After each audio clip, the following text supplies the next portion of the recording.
Hi, everybody. I'm sitting here hanging in the dark, thinking about lots of different things and being kind of immersed in creative ideas. I guess that's the best way to say it. And I'm tried some shorts to see how that would go, and I had a little bit of fun with that. So, boomer memories are something that I enjoy bringing back all the time, and I have more memories from my youth than I probably do from any other age I've ever been. So, I could think about Bosco milk that I used to have, and we'd have junket, which is a lot like custard. And gosh, I grew up in the Boston television market, so there was Rex Trailer and Pablo, and of course, Captain Kangaroo and all the others. So I'm going to try to bring up some of these boomer memories in shorts, and they usually last less than 60 seconds. It's just kind of fun. But I was discussing some ideas um, that someone had for me with regard to telling, um, talking about great literature, the stories and the spiritual journeys that we undertake when we read them. There's a lot of information there. And as you well know, I am a literature and a writing teacher, and also have a degree in humanities, film, and philosophy, and all that stuff. And I've been teaching it for so many years. I just think everybody knows all the stories, and they always know what I'm talking about when I'm talking about them. But then I look back and I think, well, when I was in my 40s and I started taking the master's classes, there were a lot of things I did not know. And you know, it wasn't something that was in the forefront at the time. It was just something that was learned and then so enjoyed that I couldn't get enough of it. So you could call me the quintessential student. And what does the student teach, or what does the teacher teach the most? What he wants to learn or she wants to learn.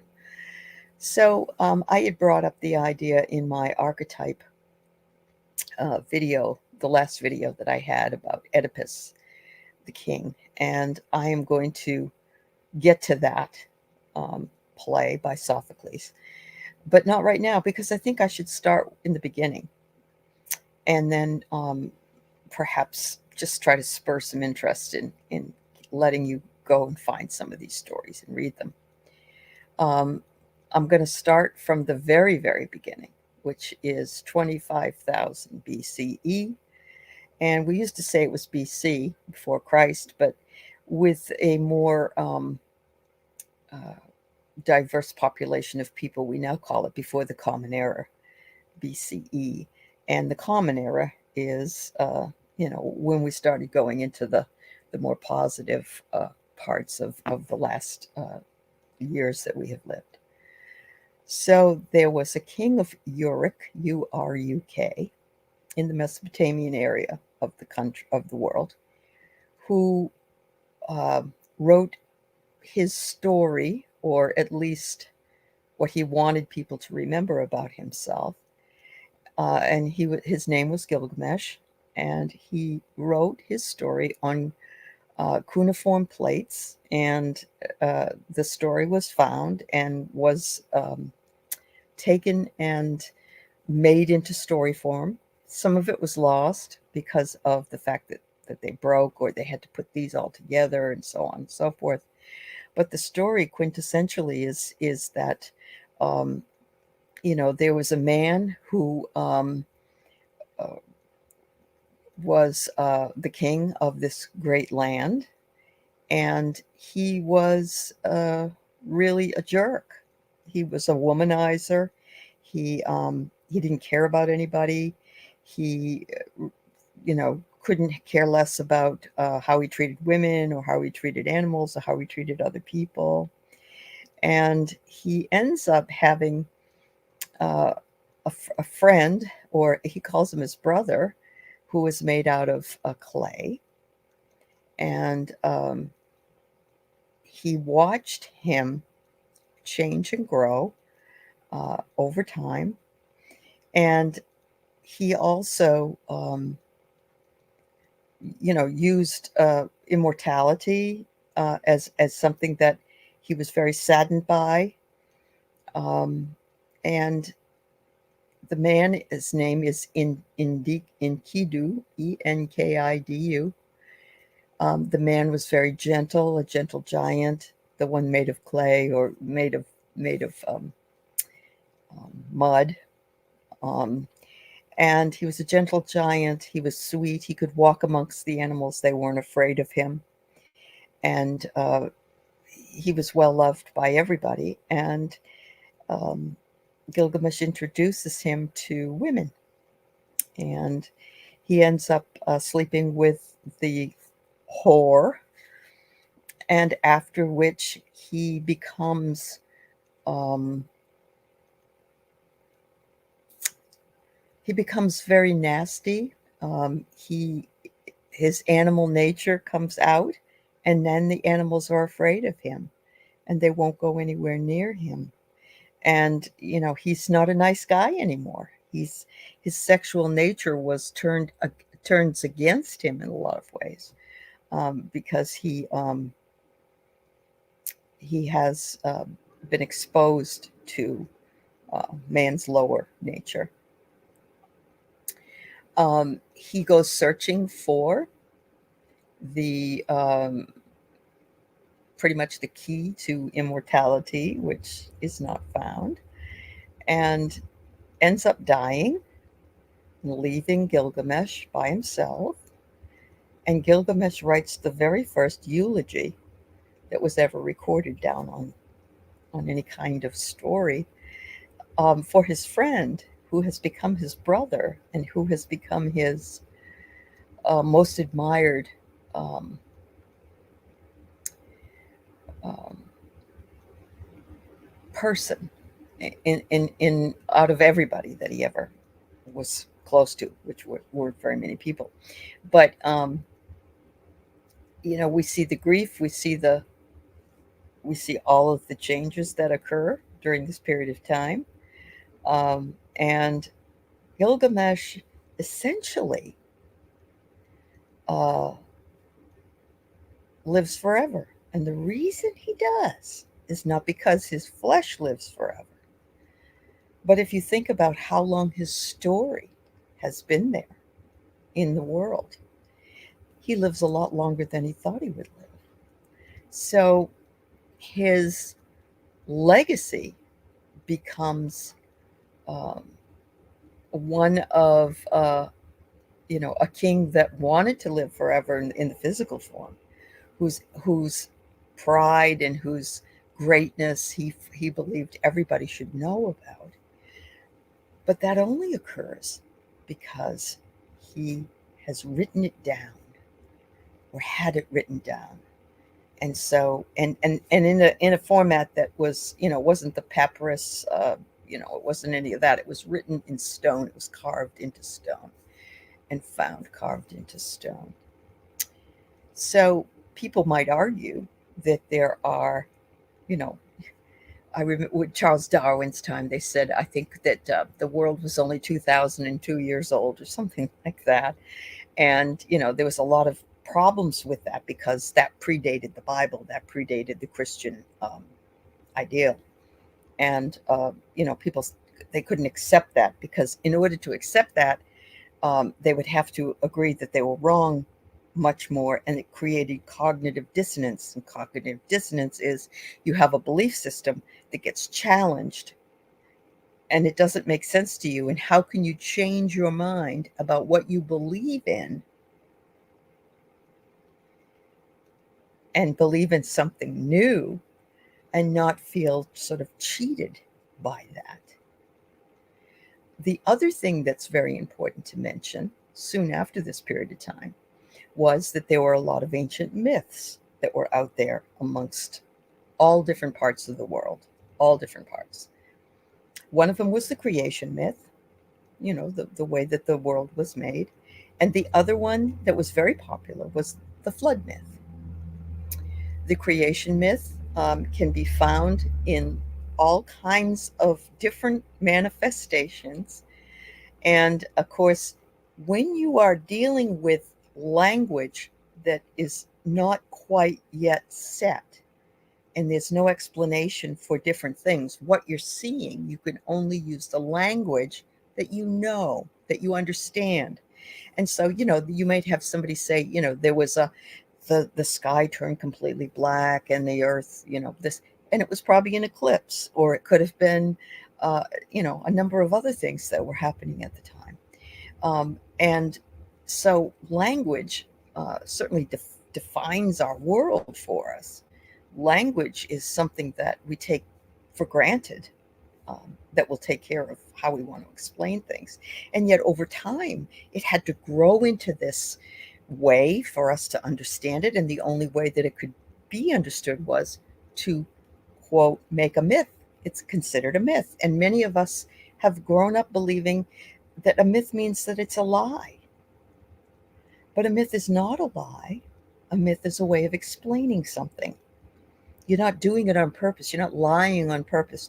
You're using your limited cognitive ability to be able to ascertain what it is that you're seeing and to explain it. And so, you know, it's a hard call, because for the, if somebody said, for instance, I heard you were at the party last night at about 9 o'clock, and somebody would say, no, that's a myth. I wasn't there. That would be a lie, or that would be a story that was not to be believed. Whereas if we were just explaining something in a way that we only could understand at the time, um, that is another issue in total. Uh, Later on, I'll be talking about Plato's allegory of the cave and how that manifests in our life, and it's fascinating. I have been teaching this material for about 23 years over time. There are a lot of things that I have to go back to, and I didn't do that prior to starting this, because I just wanted to get it out there and get it started. Sometimes I have to go back and re-verify, and I don't want to be giving the wrong information or whatever. But this particular story, Gilgamesh and the myths, the myths can be found. There's a creation myth, and there is a flood myth for almost every single country and area in the world. And they are very interesting and fun. But the thing is, they use the language they could use at the time in order to explain something, which is very, very important to know. Often tell my students as well that we, just because something is written that we don't necessarily either agree with, or we have a hard time understanding, or we disagree with the wording or the verbiage, or whatever it is, we don't change that just to satisfy people. So if you're reading a Hemingway novel, or you're reading a story, and some of them are even the book To Kill a Mockingbird, we've come right around again. We've come right around again. Used to be a banned book. Guess what it's trying to be in some of the southern states? And once again, a banned book. Why? Because it brings up ugly truths. And this is where some of the ideas that have come across um, recently as somehow interpreting um, interpreting literature, or interpreting something historical over a period of time, has come under the auspices of critical race theory, and how that's not right, and we can't look at it through that lens. And there's a whole bunch of theory that's done in our lives. We can look at anything from any particular lens that we wish. We can look at it from a feminist lens. We can look at it from a social class lens. We can look at it from a post-colonial lens. We can look at it from a gay or LGBTQ lens. We can look at it from a feminist. You get my drift. And it's just exactly like we used to do when we were kids, and we would bring in, what are the themes in this story? What are the characters like? What is the setting? all of those things. But now we're looking even deeper at a concept that lays itself out over a story. So you could do that with Gilgamesh. You could do that with the flood myths. You can do it with anything, and every single one of them can be looked out over. It just depends on the way that you want to look at it. Critical race theory, as far as I'm concerned, is used in two places: law school and a theory class in literature. So, there's nothing scary about it. There's nothing sinister. There's nothing wrong with it. It is what it is. And we're not teaching kids in elementary school all of those things. They wouldn't be able to grasp it. There's no absolute way they could do that. So, moving forward, I will just mention that my favorite myth man is Joseph Campbell, who was alive and a teacher, a professor. And he's the one that wrote extensively on mythology and different myths and the way things are done. The thing that impressed me the most about Joseph Campbell is he used to be on PBS shows, and he would be talking extemporaneously with no notes and answer all kinds of questions. And while I'd like to think that would be something I would really like to do, there are times I just need my notes. But he was brilliant man, brilliant man. The faces of myth and mythology, and he's also the one that told us to follow our bliss. If you follow your bliss, you will be where in your most happiest place. So that's what I did. I ended up going back to school and learning all about humanities and being so excited about it. Watching movies, reading great literature, talking with students about concepts and ideas. And I was asked to come on and share some of those things with you. And if you're so interested, then it's my pleasure. I mean, this isn't what is that show that Masterpiece Theater with the guy with his pipe, and he's going to be all stuffy and talk about things. But talking about the great literature pieces that are spiritual in many, many ways. We'll get to look a little bit at the Buddha, what the Buddha did, and how the Buddha became enlightened. And there's a lot of other things that we can talk about with regard to story. And so I'll bring those to you when I can, and post some information, much like I did with the tarot series, which I'm still working on. There's just not enough hours of the day to do all the things that I'm supposed to do, but also there's not enough hours of the day for me to do the things I like doing, where I can really enjoy myself, where I can follow my bliss. So thanks for putting up with me here tonight. I hope you enjoyed it.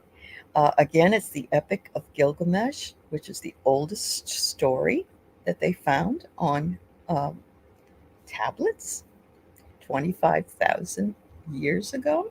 It was written, and some of the myths of the creation and the flood myth, which is fascinating, that have been handed down. And it was verbal, handed down verbally before it was ever put in print. So I hope you have a great weekend. Enjoy your holiday with your family if that's what you're looking at. And I'll be back and see you next week. Thank you.